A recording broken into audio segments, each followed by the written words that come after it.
ልጁ በቃ እንደዚህ ነገር ተፈጥሯል አለ።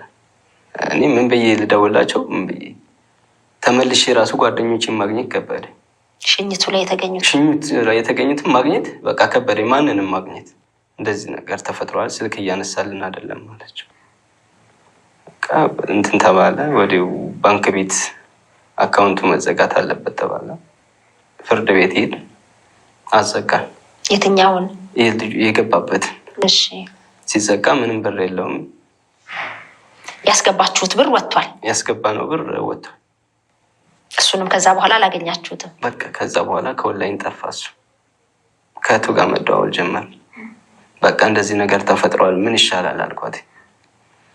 በቃ እናቴ ነች ያለች።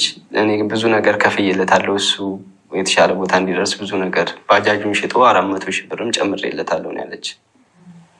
እሺ እንዴት ይሁን ስላት በጣም እንትን አለ።